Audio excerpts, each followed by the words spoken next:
In this video, we will be talking about the causes, symptoms, treatments, and prevention of mumps. Mumps is an infection that is commonly diagnosed during childhood and is caused by the mumps virus. The mumps virus is an enveloped RNA virus that belongs to the genus Rubella virus in the family Paramyxoviridae. Because the virus is airborne, it can be spread by coughing, sneezing, and talking. The virus can also be spread by sharing saliva and touching an object or surface that has been in contact with an infected individual. The signs and symptoms of mumps include the swelling of salivary gland, also known as parotitis, muscle soreness, fever, headache, loss of appetite, and fatigue. Potential life-threatening complications may occur in an unvaccinated person. Common complications include inflammation of specific parts of the body. For example, the testicles, pancreas, ovaries, and breasts. Hearing loss and miscarriage can also occur but are more rare. Meningitis and swelling of the brain are the worst possible outcomes.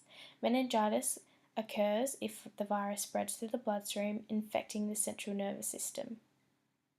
Meningitis can be bacterial or viral, and it can be really serious if it's left untreated, and it can lead to death depending on the severity of the case.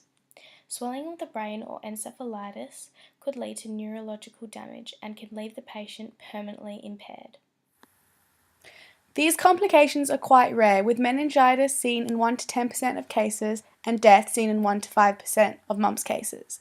Mumps is most commonly seen in children and is a relatively benign disease. Since mumps is a viral disease, it is usually fought off by the body's immune system, with symptoms usually lasting 2 weeks. 70% of cases show swelling of the parotid gland, which lasts a week and causes pain and tenderness. 1/3 of cases have unrecognizable symptoms or cold-like symptoms. This is the best possible outcome. Once a person has had mumps, they are usually immune to getting it again. Mumps is commonly a self-resolving benign illness. As a result, treatment for mumps is generally straightforward, revolving around symptomatic and supportive care. The mumps virus can last up to a couple of weeks, and those experiencing symptoms may have some significant fatigue and generally feeling pretty poorly. So it's important to provide supportive care and coach people in the use of over-the-counter medications such as non-steroid anti-inflammatory drugs such as ibuprofen, analgesics or antipyretics such as paracetamol or aspirin. These are proven to reduce swelling and assist in pain management. It's important to remember, unless recommended by a doctor, not to give children under the age of 12 aspirin, as it may lead to Ray's syndrome. Further treatment and symptoms include bed rest, isolation for up to 5 days after symptoms such as parotitis have developed, maintaining adequate hydration and nutrition. Ice packs have also been found to help reduce the swelling. Currently, there is no evidence to show that antiviral drugs, steroid-based medication, or passive immunotherapy has any effect on mumps after symptoms have shown. Treatments include the use of heat or cold packs, anti-inflammatory drugs, and intravenous immunoglobulin therapy, all of which general practitioners are qualified to prescribe and administer. General practitioners are also able to educate individuals about proper hand washing techniques, emphasize on the importance of maintaining stringent hand hygiene, and recommend precautions to take in preventing the spread of mumps.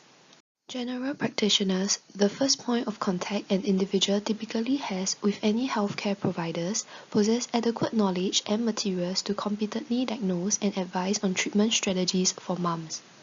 As mumps is a generally self-limiting viral disease, treatments are usually supportive and targeted towards relieving symptoms.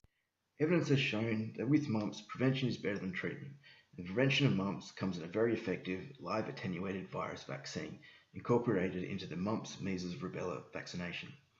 The vaccination program began in 1967 and has been very effective in reducing the number of recordable mumps cases globally. Studies have shown that the MMR vaccine is 88% effective after 2 doses and 78% effective after the initial dose. As a result, the Australian Government has put forward as part of the National Immunisation Program schedule that a child will receive their first MMR vaccine at 12 months, with the second occurring at 18 months of age. It is also recommended that after the age of 18, anyone living in high density housing or working in healthcare receive at least 1 booster injection. There are a number of people who are advised against receiving the MMR vaccine, and these include people who are currently pregnant,